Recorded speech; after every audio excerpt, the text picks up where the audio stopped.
Greetings, students. I hope you're doing well. I am in Prague, in the Czech Republic right now, but I need to give a lecture.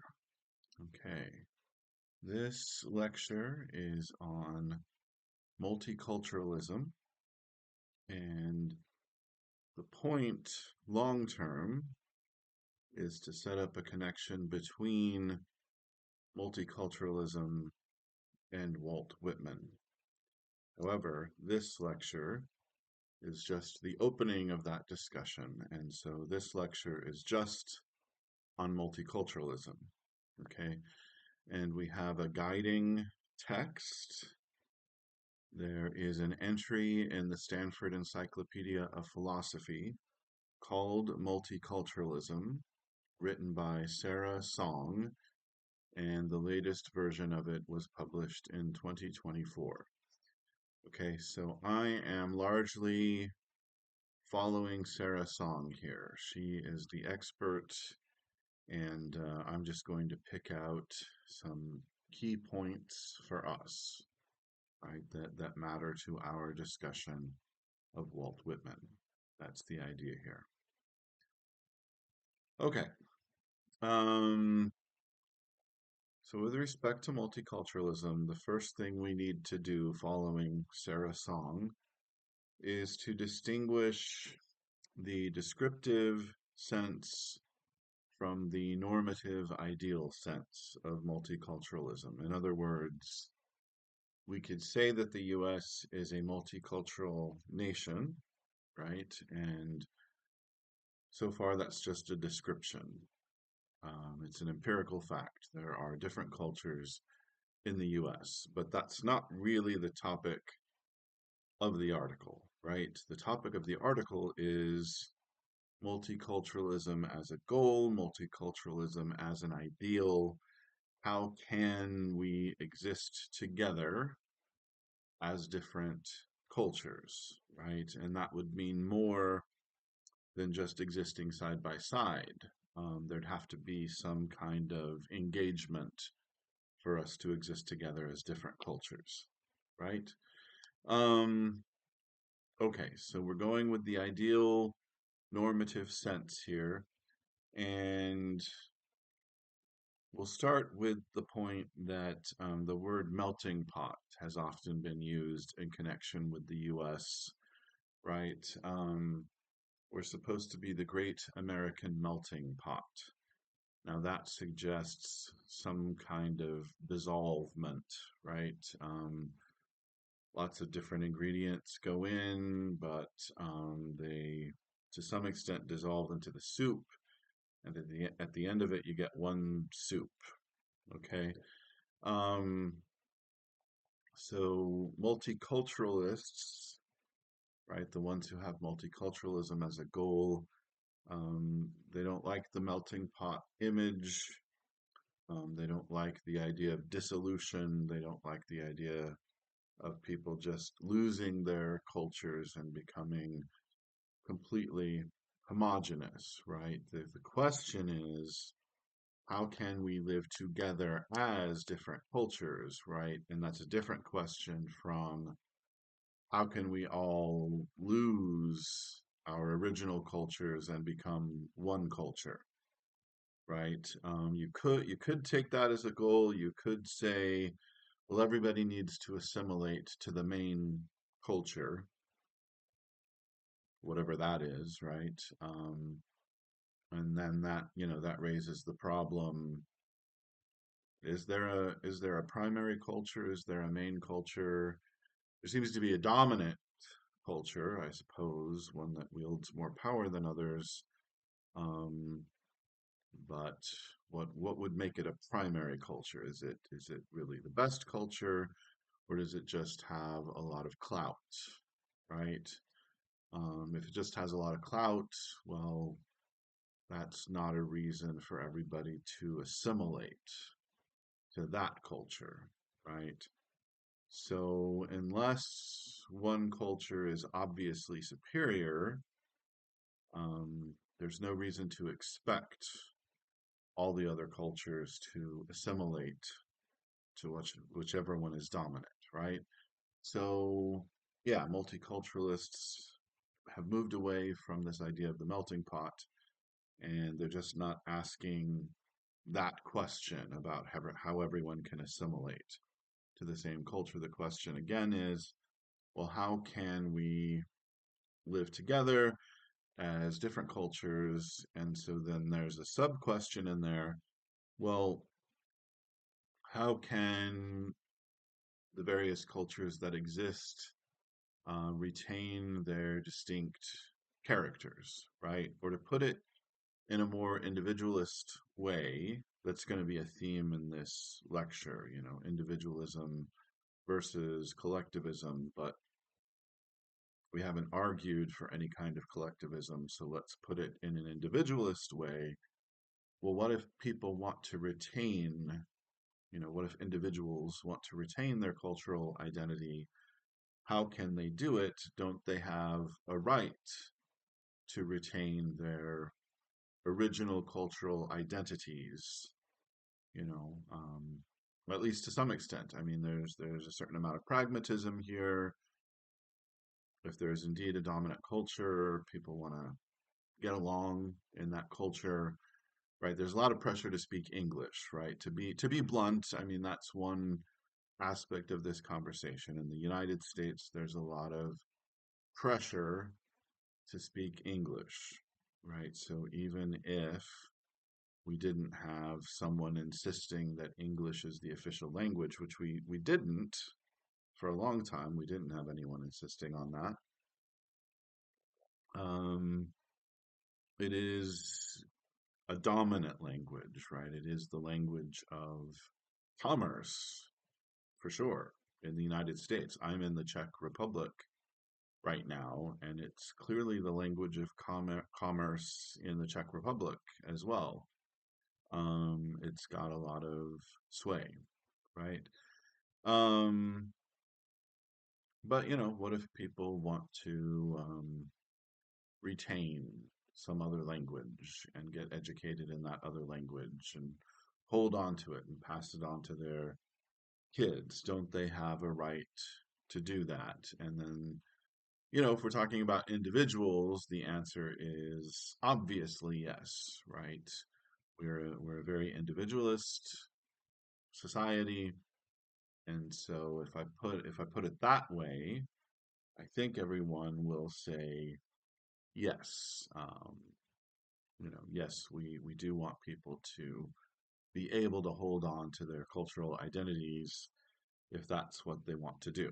Okay, so then that raises some issues that get us more into what's of interest in multiculturalism. Um, if there are pressures on people to lose their cultural identities, if they don't belong to the dominant culture, and if people do have a right to hold on to their cultural identities, um, what should we do about that? Is there something we should do to help people hold on to their cultural identities? And that's a large part of what this lecture is about. So let's put it this way. Once you raise the question, what could we do, or even especially what should we do, to help people hold on to the cultural identities they want to hold on to? Once we raise that question, there are different possible answers to it, right? And then whatever answer we give is going to count as a theory of normative multiculturalism, right? It's necessarily prescriptive because the question is, um, what should we do? I worked my way toward that at least. Um, what should we do to help people hold on to their cultural identities? Um, that's something they want to do, apparently, many of them. Um, when you give an answer to that, then you're giving an answer to, what's our theory of normative, not descriptive, but normative multiculturalism. Okay. Um,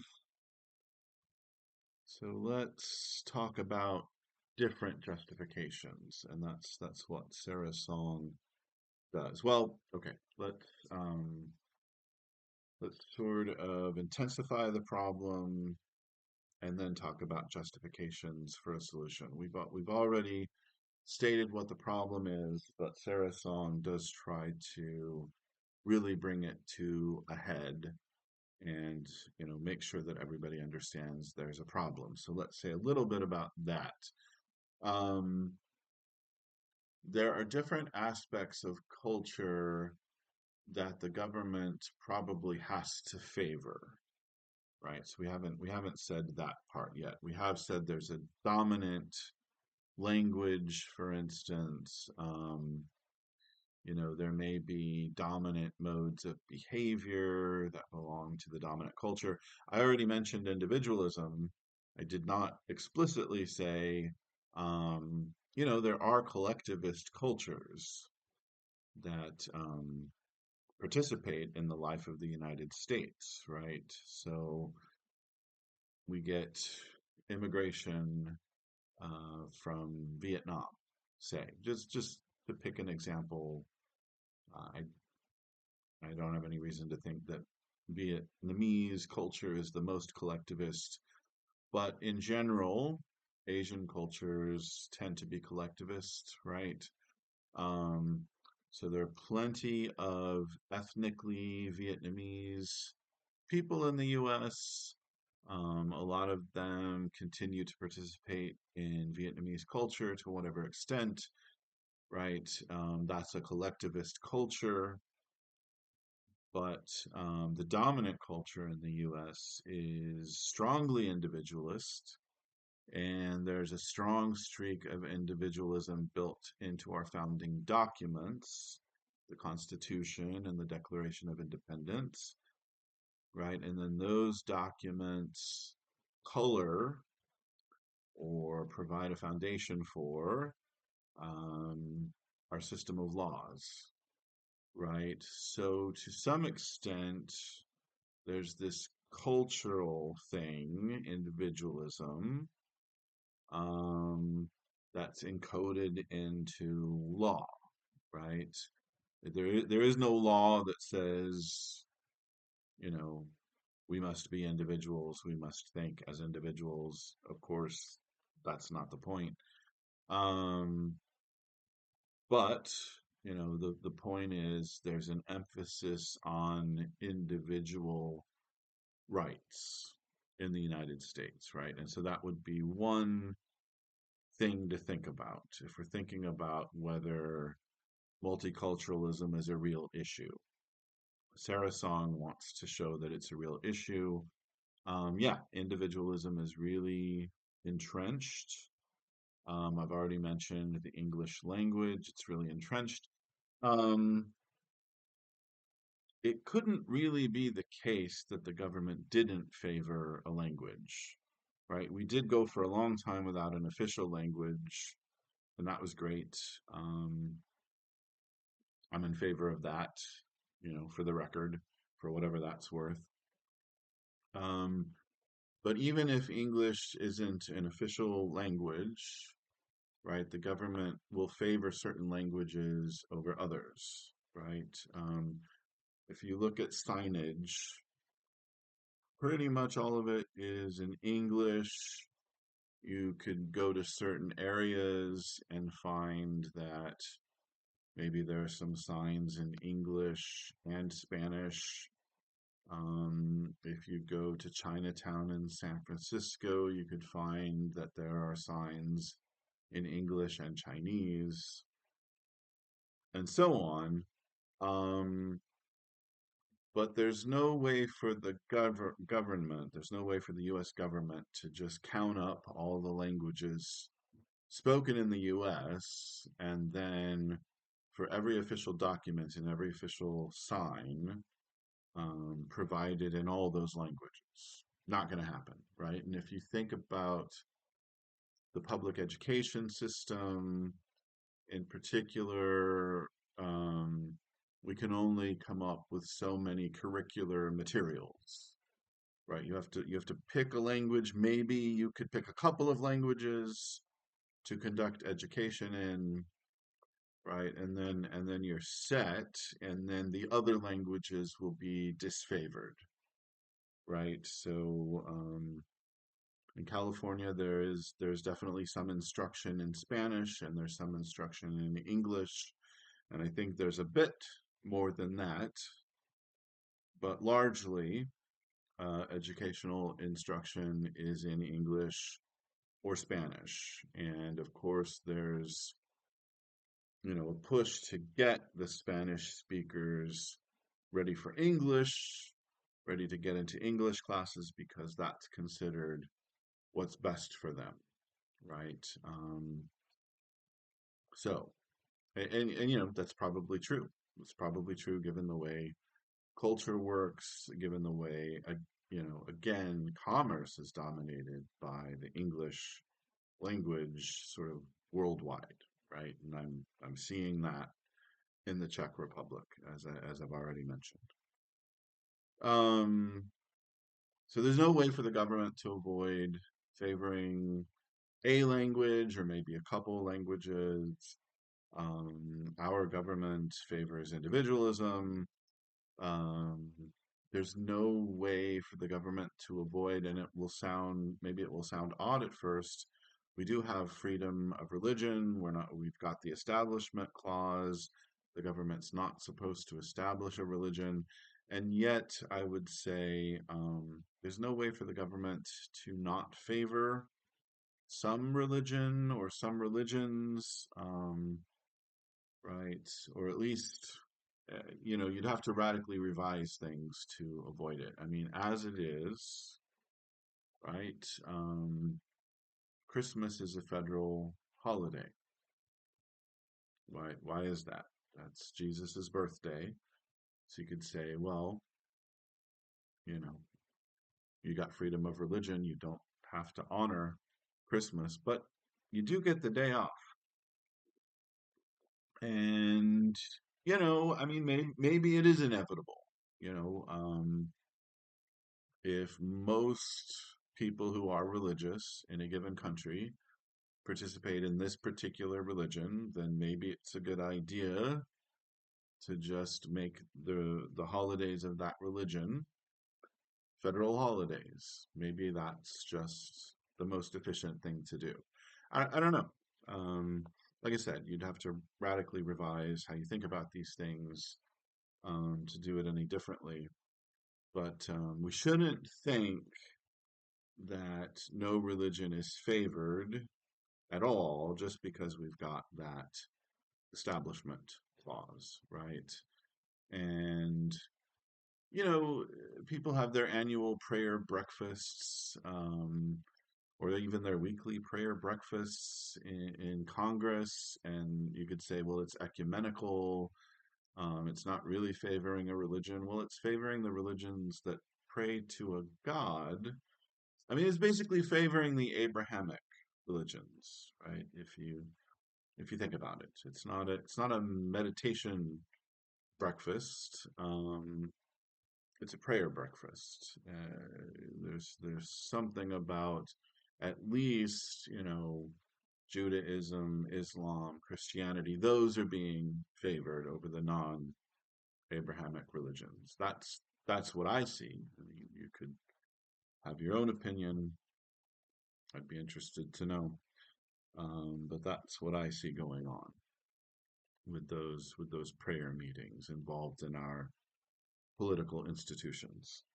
Okay, so I've heightened the problem. That was the point there. Intensifying the problem. Um, the government can't help but favor some cultures over others, right? Some religions over others, some languages over others. Um, our particular government definitely favors individualism. Okay, so Should we try to be multicultural then in the normative sense? Well, there are various justifications for that. So let's go through some of the ones that Sarah Song provides. Okay, so first of all, there's the issue of recognition. Okay, so Sarah Song, our author, she mentions social ontology in connection with recognition. What does that word mean, social ontology? Ontology is another word for metaphysics, let's say. There's some slight differences there. And metaphysics is what it is, the nature of a thing, right? What is this thing? So social ontology is the question of what, or is at least is aimed at the question of what society is, you know. Um, so there's a question about what an individual is, what a society is, what the connection is.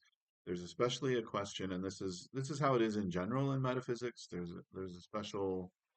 especially a question, excuse me, about priority. You know, which is prior? Is the individual prior or is the society prior? And we're an individualist culture, so if you're watching this, you're probably thinking, well, obviously the individual is prior and more real. Well, that's not clear. Um, that is the way individualists would see it. However, to be an individual, you have to be formed as an individual, right? Um, Certainly plausible that your identity is formed dialogically, as Sarah Song puts it, and as other multiculturalists put it, meaning, well, your identity is not the sum of your individual choices made in a vacuum. Um, your identity is formed in a cultural context, and the choices that even make sense to you are informed by that cultural context. And in a different cultural context, different choices would make sense, and your identity would be formed differently. All of that seems correct based on observation. It would be odd to deny it, right? Um, so it seems like you could argue that society or culture is prior to the individual rather than the individual being prior. Now that's not how we're set up. I already said our government favors individualism, um, but some kind of view on which culture is really prior is at least as plausible as individualism, right? And what if we take that seriously? What if we say, it does seem like culture is prior and people their identities form in a cultural matrix. Well, then it seems like we have to respect cultures in order to respect individuals, right? If individuals are formed within a culture and their identity is based on and in that culture, then in order to respect individuals, which we have agreed to do as a society, and the U.S. government has agreed individual rights are important. Um, if we take this view that culture is prior, or just that it's to some extent prior, then it seems like we have to respect culture to get to that goal of respecting individuals, right? And so the issue is recognition. We have to recognize all cultures. We have to acknowledge them. We have to recognize um, that they have their own value, right? The alternative is deliberately seeing some cultures as better than others. But if what we're saying is true, that culture is probably to some extent, to some degree, prior to the individual, it could be a dynamic, the individual exhibits initiative and autonomy, and so they're a source of action and choice, but they can only initiate and act in a cultural milieu, right? In a cultural context. So maybe some kind of dynamism is the correct view. Well, then culture has some priority, right? And so if you favor some cultures over others, if you refuse to recognize some cultures as legitimate, then you're putting down the identities of individuals. You're putting people down, you're taking away from their self-esteem, from their ability to value themselves, right? They need recognition.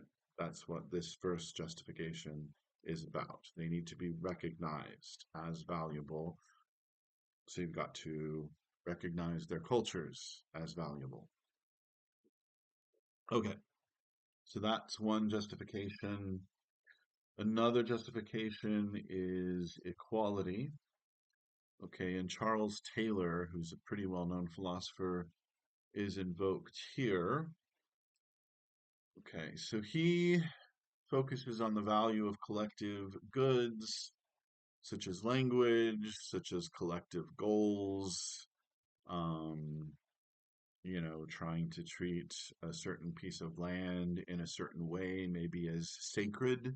That would be a collective goal that an indigenous group might have, right? So Charles Taylor is focused on the value of that sort of thing. Collective goods, collective goals, right? Now, individuals need cultures for at least two reasons, right? And Charles Taylor appeals to those reasons to show why culture is valuable. Culture itself is valuable, right? So there's the issue of personal autonomy. We were starting to get into that when we were talking about recognition. Now the issue is equality, right? We have to treat cultures as equal and not favor one over the other. Um, so personal autonomy. What does that have to do with culture, right? You might even see them at odds.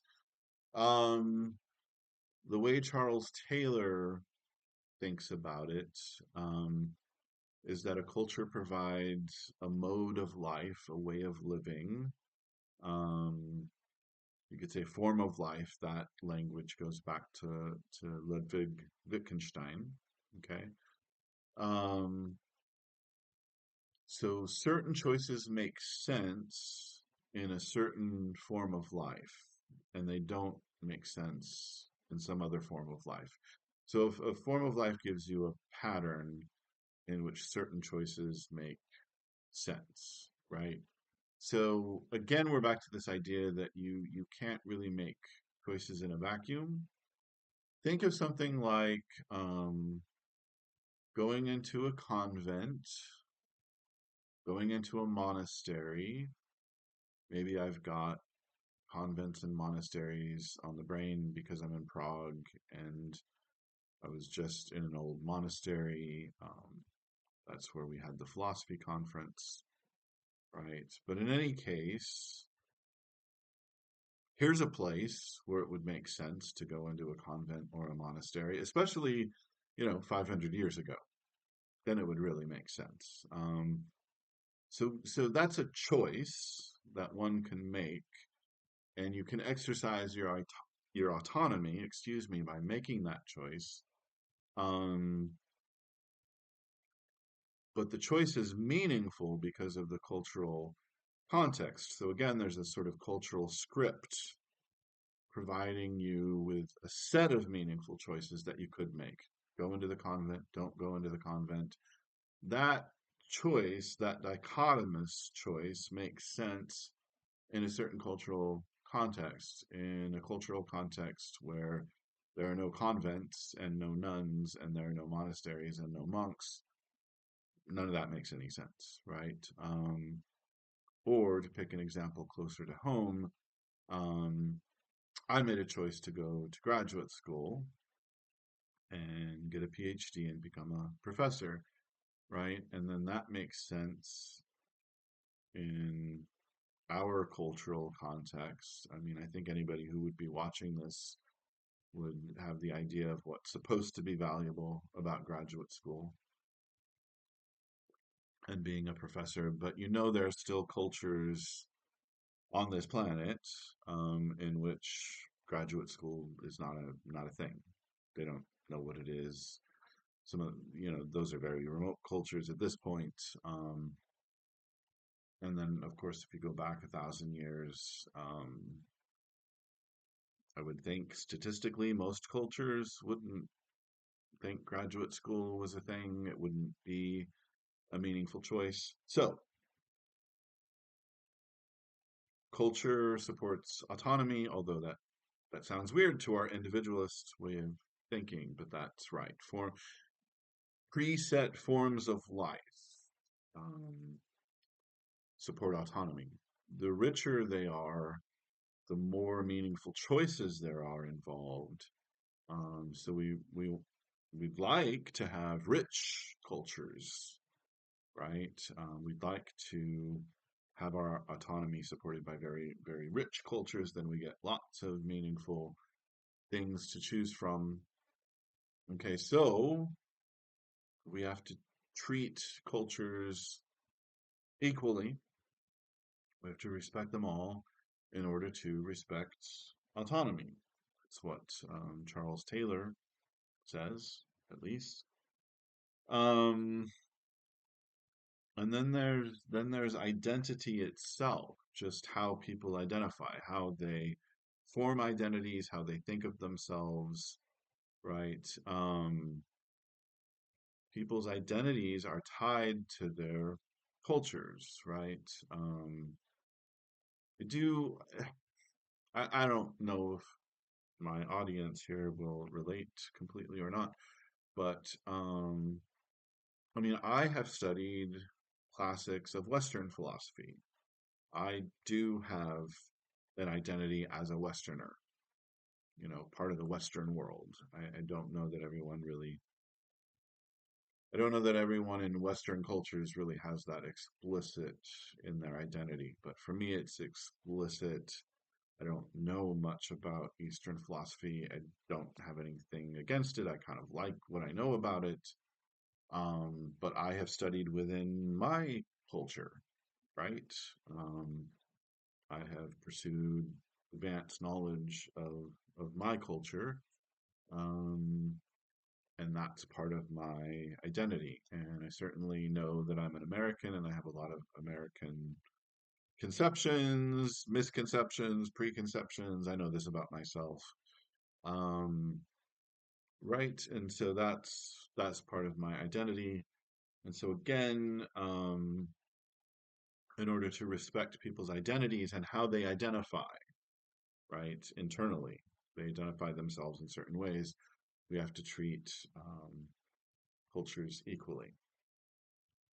Okay, and then Will Kemlicka has a similar view, but he thinks about it in an individualist way. So Charles Taylor is taking the collectivist stance and trying to explain why certain collective goods and certain collective goals are valuable. Kimlicka takes the individual as more valuable than the collective. Okay, so he's taking an individualist stance, but then he still ends up saying things similar to what Charles Taylor said. Okay, so you're an individual, individuals are valuable. Um, but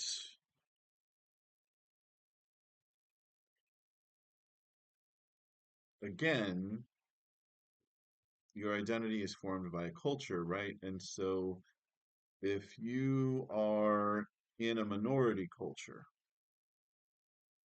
right, then that could be a problem for you. That could lead to oppression or suppression of parts of your identity, right? And so in a sense, to make it simple, Kimlicka says something like this: in a sense, you've got bad luck then, and it's no fault of your own, right? So there are the bad consequences of the individual choices you made, and you have to bear those. And that's an individualist way of looking at things. You made some personal choices, and that's on you, and you have to bear the consequences of that, right? So I studied philosophy instead of studying law, and I knew that studying philosophy wouldn't be as lucrative, and so I don't make as much money as I would as a lawyer. I mean, statistically speaking, at least, I don't know where I would practice law, but that seems like the correct thing to say. Um, so Kimilka is saying, well, that's on me, right? That's my choice. So I bear the consequences of that. Society doesn't owe me any rectification of that situation, right? I knew what I was doing. Um, on the other hand, if you're born into a minority culture, right, and English isn't your first language, to pick, there are lots of different examples, but that's an obvious one that I think we can all understand. So English is really dominant in the US. I've already said a couple of times, it's the language of commerce. So let's say you're born into this other culture and English is not the language of that culture. Um, Probably if that's the case, your parents recently arrived. Not necessarily, but it's probably like that. So then Will Kimlicka will say, okay, you kind of have bad luck there, right? You were born into a minority culture and there are problematic consequences for you. Excuse me, it's hard to get along because your native tongue, the one you spoke at home, is not the one that almost everyone around you is speaking. Um, and so society should try to help you, right? And that's again what multiculturalism is about. How can we support people in their different distinctive cultures? Can we make some kind of accommodation, right? What if there's um, a large group of Spanish speakers over in this area, right? What could we do to accommodate them? We shouldn't, if we're being multiculturalists in the prescriptive sense, we shouldn't just ignore the fact that they're speaking Spanish. Like, how can we make this work? How can we accommodate them? Can we accommodate them? Could we offer them? And this is what California does. Could we offer them some education in Spanish, right? And in California, it's politically important. Seems like I think this is still the case. Um, to get them on a track toward English. Well, if we're open-minded, well, is that what we need to do, right? Maybe, you know. But it's if you're serious about multiculturalism, then that's a real question. It's not obvious that eventually the goal is to make sure they know English really well, and we're not going to worry about whether they know Spanish.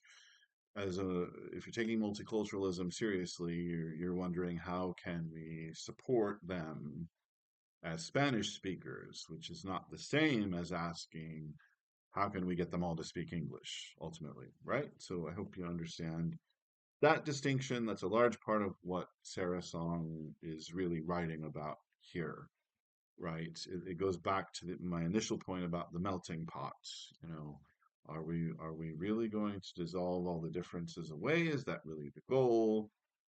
Are we actively going to support difference, right? And Sarah Song is pushing in that direction. Let's actively support difference. How would that work? Another thing Kamlaka brings up is dress requirements. He mentions someone in the military who's not supposed to be wearing any kind of hat, any kind of headdress, but this person is a committed Jew and wants to wear the yarmulke to show devotion to God, right? And there is a famous case about this that Kamlaka brings up. Um, well, it seems like if we're committed multiculturalists, then we want to find some way to let the person wear the yarmulke, right? Um, how can we work this out? Like, why is there a requirement for no hats and no headdress? Can't we make an exception if we're multiculturalists? We're going to try to make the exception. We do have to look at the rationale. Why does the military have this dress code? Can't there be an exception? Maybe there can't. Um, I believe the person got to wear the yarmulke eventually, so um, I think it worked out. But in any case, to be clear, committed multiculturalist is trying to find room for difference. There's an active seeking to find this room for difference, right? Um, that wouldn't be there if you're not a committed multiculturalist, right? Um, and then freedom from domination is another justification that's offered, right? So how does that work? Um, well, we might be unfree, uh, even if no one's dominating us right now. If we're not, even if we're not being actively interfered with, if there's someone with the potential to dominate us, right? Then in some sense we're not free. Okay, so there's an issue about the very existence of dominant cultures. Okay, that's the idea here when we talk about freedom from domination. So how can we at least ameliorate the consequences of there being a dominant culture? Dress code comes up again in this discussion, right? Somewhat notoriously, France decided that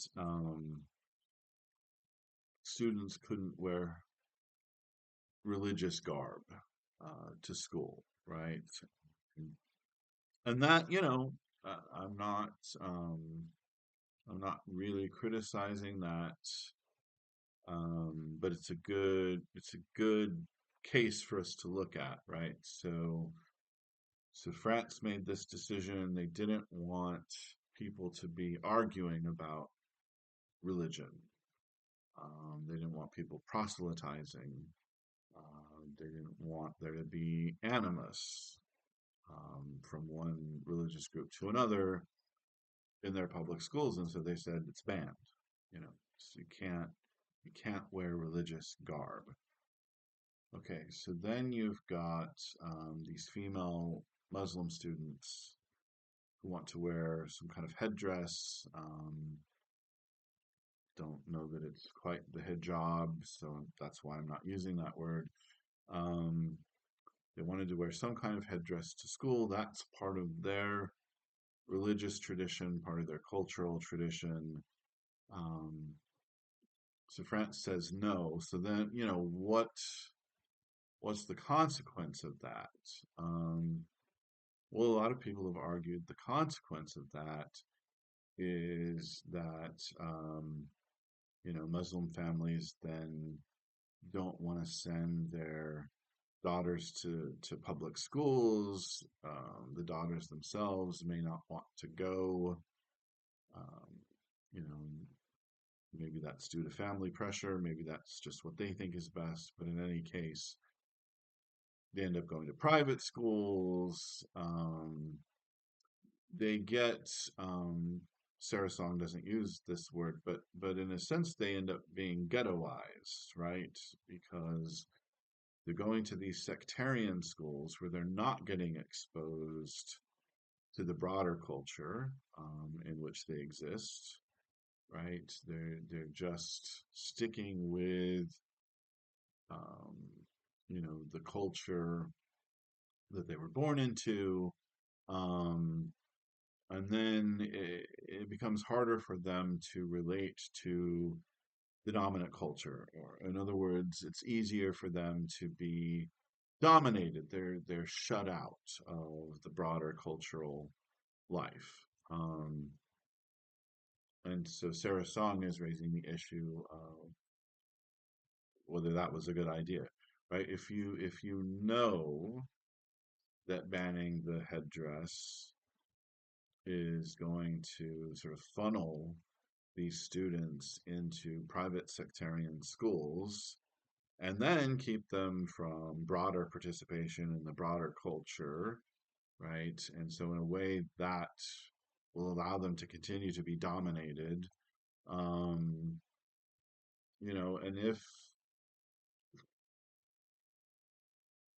if there were, you know, any kind of misogynistic tendencies in those cultures, right? It would be then reinforced because you're funneling the daughters into these private schools. Um, so this is this gets to be a difficult issue. What are the correct standards? Um, how should women be treated? What kinds of opportunities should they have? Well, I mean, France is a Western nation. France has liberal ideas, not progressive ideas, but in the sense of classical Republican liberalism. You know what that means. Hopefully, you do. Emphasis on individual rights. In other words, um, so there is a tendency to emphasize individual rights, of course, in France because of its historical trajectory. And so we could at least say, if we wanted to be neutral about whether individual rights are good, I don't personally, I don't think we can go in that direction. I say individual rights, very good. Um, but even if we took some kind of neutral stance here, right? Isn't France sort of undermining itself, right? By trying to foster individual rights, autonomy for women, and then at the same time taking a stance, making this policy that ends up funneling women into some kind of narrow sectarian path, right, where they won't even be exposed to the best ideas about what individual rights are and why they're important. Okay, so that is, a third justification. Let's avoid putting people in a position where they could be dominated, right?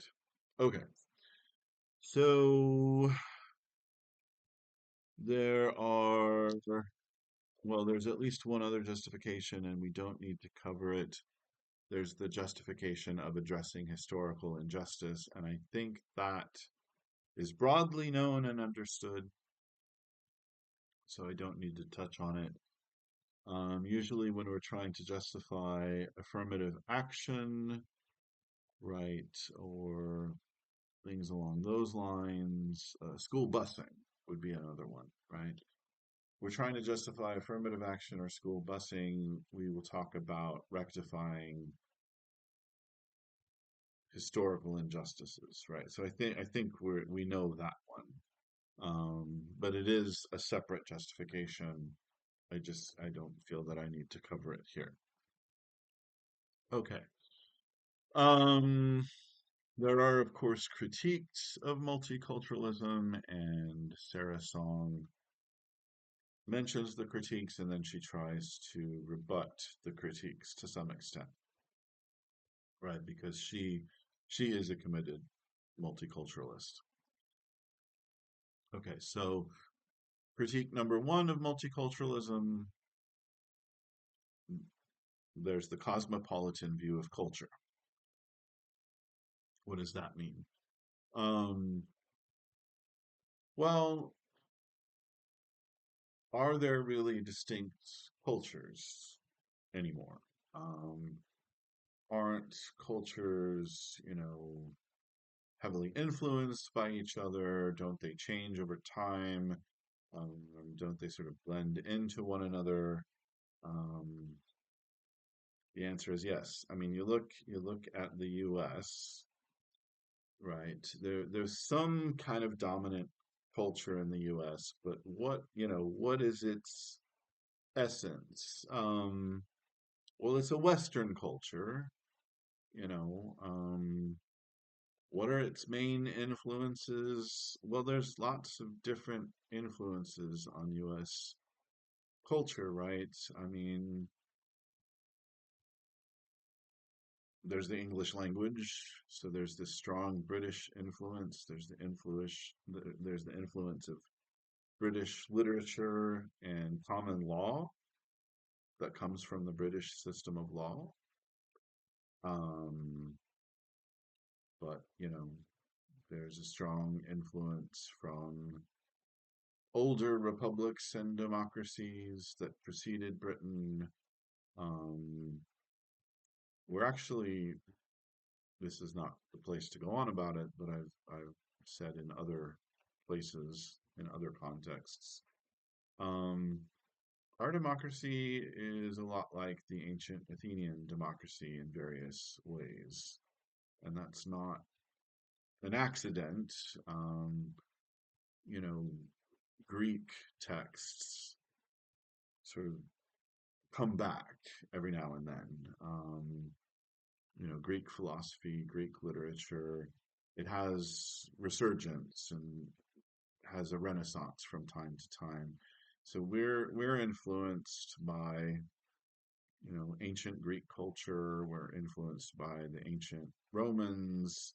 Some of their attitudes have come down to us. To give a more simple example, we're influenced by Grimm's fairy tales. People in the US tend to be familiar with Grimm's fairy tales, even though the Grimm brothers were German. Um, right? So uh, we could name a lot of different things, and the point is, cultures are hybrids. In the modern day, in the present day, cultures are hybrids. They don't have strong, definite boundaries.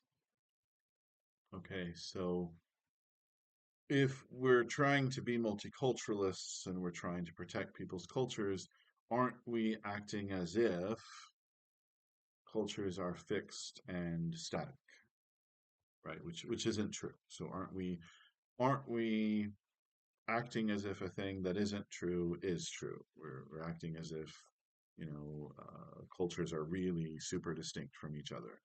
And then, not surprisingly, Sarah Song says, no, that's not right. We can take cosmopolitanism for granted, and we can say cultures are complex and hybrid, and they blend into each other.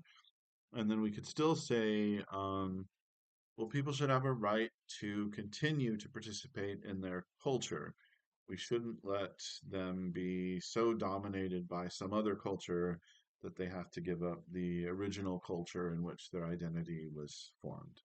So that's the cosmopolitan critique, excuse me, and that's Sarah Song's rebuttal, which is a good rebuttal as rebuttals go. Okay, critique number two, toleration requires indifference, not accommodation. So we're supposed to tolerate a bunch of differences in culture, language, religion, etc. So the critique is then we need to be indifferent. We don't need to accommodate anybody. We just need to not value one over the other, which is different from accommodation. So I've talked about being active. How are we going to actively support these differences? So the critique is, well, we don't have to actively support the differences. We just have to practice some kind of neutrality, right? Um, which might have been where your head was at the beginning of this lecture. Let's just be neutral. That's the fair thing, right? And so that's what the criticism is saying. Be neutral. Don't try to actively do anything, right? And isn't that the fair way to go? The state goes too far by granting rights to groups, right? Which is what you do if you try to support cultures or languages. You're sort of granting rights or privileges to groups. This could only be done at the expense of individuals. You try to support the Spanish language over here. You know, you're going to get the occasional English speaker coming through that educational system, coming through that area. Um, what about that person, right? You favor a group, you're going to end up suppressing individual rights. Um, well, here's Sarah Song's counterpoint to that. If we're indifferent to groups, we miss our chance to do something about groups that are intolerant or that interfere with the right of free association. That's what she said. I don't find this rebuttal as satisfying as the other one. So, again, the critique of multiculturalism offered here is can't we just be indifferent? Why do we need to actively support difference? The rebuttal is, oh, but if we look at groups, if we do something with groups, then we can do something about intolerant groups. Well, look, if we're being indifferent about groups, we're still supporting individual rights. So if we do have a group that's intolerant, we're still going to protect the rights of the individuals in that group, right? So I don't think the choice is between, you know, indifference and paying attention to groups, right? I think the difference, I think the contrast we want is between indifference and supporting difference, right? Even if we're indifferent, we can still help individuals if they're being oppressed by the group that they're in. We can intervene. We could do something about that. Um, so I don't know. I don't find that rebuttal to the indifference critique compelling. I suppose you could argue to take it a little farther than Sarah Song did. Well, if we try to be indifferent, if we try to go that route, then we're not keeping groups in mind, and we're not thinking about groups, and maybe we'll miss it when we've got an intolerant group over here. So we're not accustomed to thinking about groups and dealing with groups. We're very focused on individual rights. We might miss something. Maybe she didn't say that, but trying to take it a little farther on her behalf, she could have said that. Okay, we're almost done.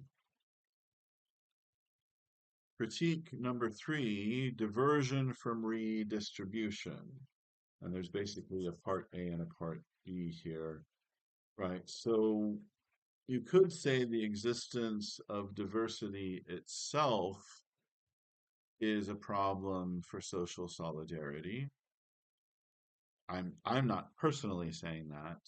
A lot of people have said it. So if you have strong differences in the culture, in ethnicities, in languages, there could be a lack of social cohesion, and then people won't be strongly in favor of the redistribution of wealth. So there's obviously an assumption here that the redistribution of wealth is a good thing. The US certainly practices some amount of redistribution of wealth. So maybe that's a safe assumption then, right? We don't practice as much as some other advanced industrialized countries, not by a long shot. Um, so anyway, yeah, it could be that diversity itself interferes with the fair distribution of wealth. It could be that multiculturalist policies interfere with the distribution, the fair redistribution of wealth, right? That's why there's an A and a B, right? Diversity itself could be an impediment to the fair distribution of wealth. Multiculturalist policies that actively support difference could be a problem for the redistribution of wealth, right? So supposing that's a good outcome, we want wealth to be distributed somewhat evenly and equally. Um, won't diversity drive people apart, and won't the active support of difference drive people apart, so that solidarity is lacking, and people won't support redistribution in the way that they should. Um, I'll give you the short version of Song's rebuttal, and I'll just say, well, the empirical data is inconclusive. People have tried to study this, and they've tried to figure out whether diversity is a problem for the redistribution of wealth, whether multiculturalist policies are a problem for the redistribution of wealth, and it's not been proved. Um, and so Song thinks that's adequate, and so we can continue to support multiculturalism because the jury is out and we don't have any hard data to show that diversity or multiculturalism are a problem for redistribution, right? Well, we do have some data that show,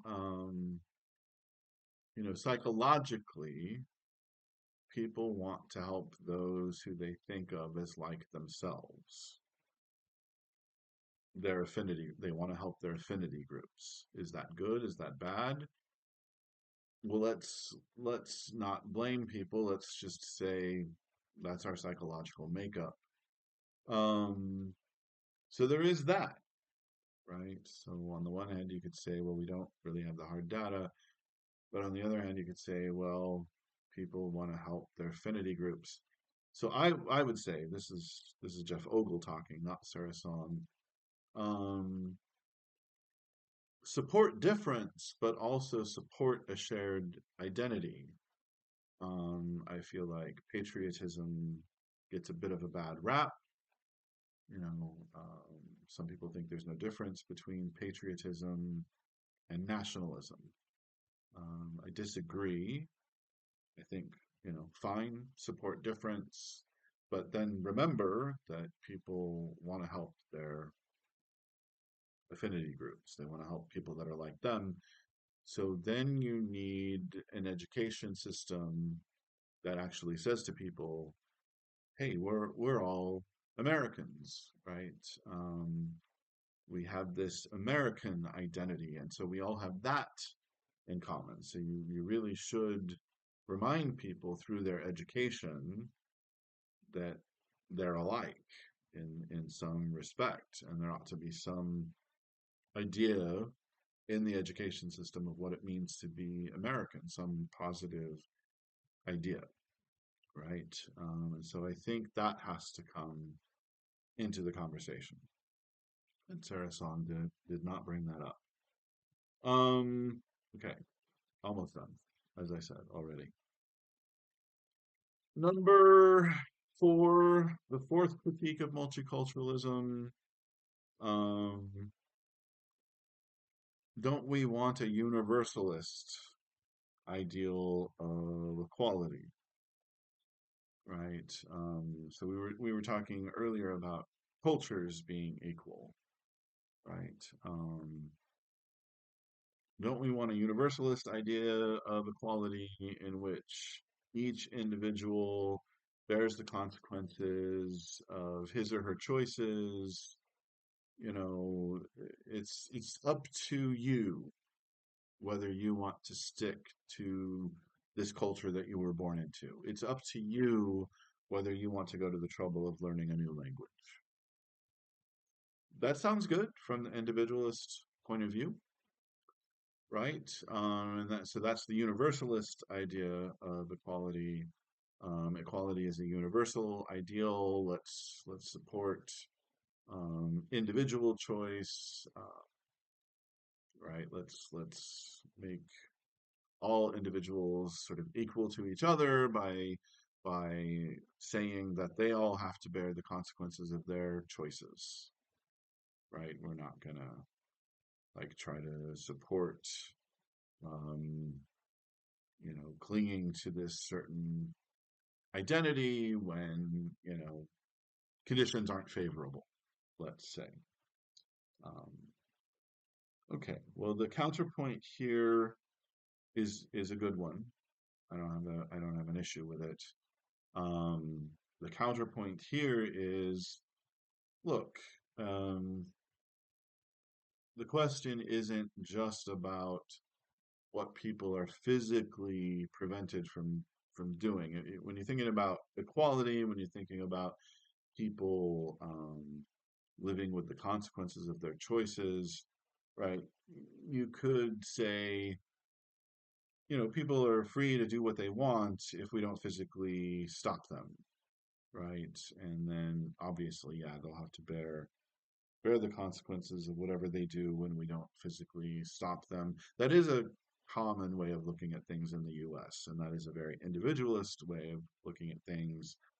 Um, the counterpoint is let's not let's not say that's adequate. Right. What we don't want to do is make certain reasonable choices prohibitively costly, right? Especially, I'm sure we could agree on this, you want to go into the military and be an Orthodox Jew, right? I mean, there's a simple case that we could probably all agree on. So then you want to wear your yarmulke, right? Um, so a strong individualist way of looking at that, with a strong universalist ideal of equality, someone coming from that direction could say, hey, it's up to that person. That person can stay an Orthodox Jew or go into the military. They're free. Right? I mean, you could be sort of hard-headed about it. And if you just took this universalist ideal of equality seriously, that's what you would end up saying. It's their choice.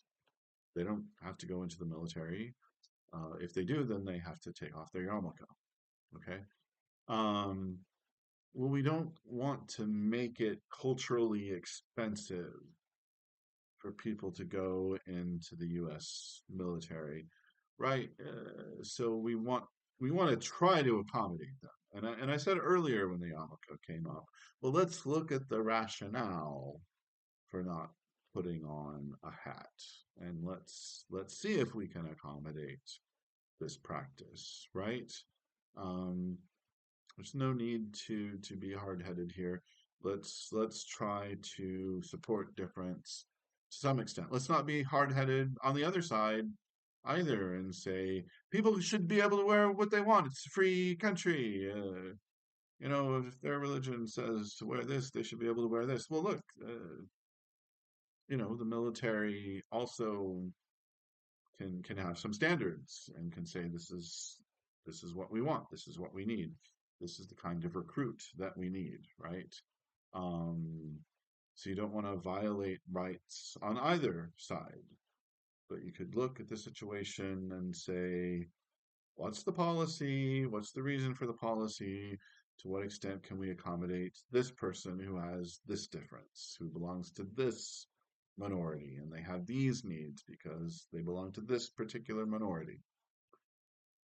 Okay, so sorry, I didn't really mean for that to go so long. But we did thoroughly cover Sarah Song's article on multiculturalism. Um, I hope it's been helpful, and you know, stay tuned for some connection between what we've said about multiculturalism so far and Walt Whitman's poetry. All right, thank you.